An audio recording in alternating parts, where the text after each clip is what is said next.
Every day, there are many people that go towards the planning of game days for high school athletics. There's the principals, athletic directors, coaches, athletes, refs, and fans.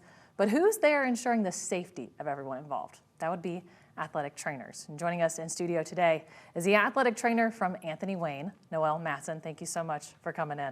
Thank you for having me. How long have you been an athletic trainer?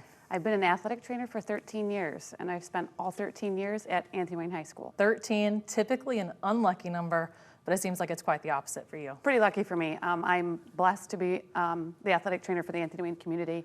I've become part of their village, so I mean, everyone, like you just said, is wonderful.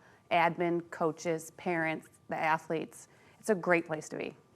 And so what does a typical day look like for yourself? Because we all know what the athletes go through. They go to school and then they maybe have practice or a game. What are your duties for game day nights at White House? So what I do, typically, I don't come in until 2:30, but at 2:30 I am doing after-school treatments. I am evaluating new injuries. I am running athletes through rehab protocols. Once we get through all that, I'm watching functional return to plays. Then I'm setting up for the game day. Then I'm taping the athletes for the game day. And on a good night, I get to just watch. I know, I guess there's nights that aren't so well when you have serious injuries to deal with. When you see something, like players colliding on the floor or anything like that, what happens in your brain into like, okay, I'm going from being a spectator to now it's my turn to jump into action? Stay calm. Treat the athlete, do the best I can. Keep them safe and stay calm. We just had a cheer competition on Saturday, as a matter of fact, and I have a student athletic trainer with me from Bowling Green State University. And as soon as one of the teams ran off the mats, I was like, we got to go check on so-and-so. He's like, how did you see that?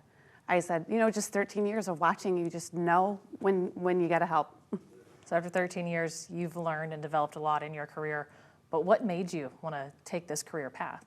So I've always enjoyed sports. As a high school kid, I played sports. As a college, I played 1 year collegiate volleyball. So I've always wanted to be around sports, and I enjoy them all. So getting to stay in that atmosphere, and literally I get to do what I love every single day. And so not only are you helping the kids, but you're also, as you mentioned, training college students who want to get in this field. How did that come about? So I became a preceptor as the University of Toledo has reached out to me. I've done it with the University of Michigan. I've done it with Bowling Green State University. Knowledge, I love to, whatever I can do to help the athletic training profession, sign me up. And so you got your undergrad at the University of Toledo. What was that like being a Rocket? Oh my gosh, I loved it. I'm still a Rocket to this day. My mentor, Brian Jones, he's still there. I still talk to him. He's got children that go to Anthony Wayne. So to be in that atmosphere was awesome, and I learned a lot. You mentioned kids going to Anthony Wayne. I have to ask, because there are several sets of twins. Yes, there are. At the Generals. How do you keep all of them apart? Well, once I get to know what their numbers are on the court, that's when. But when we switch seasons, I have to start all over again. But they're all great. We can see the passion from you. I hope that we don't see you run across any of our broadcasts, though, because that would mean something unfortunate happened. Right. But we will keep up with the Generals, and thank you again for coming in today. All right, thank you for having me.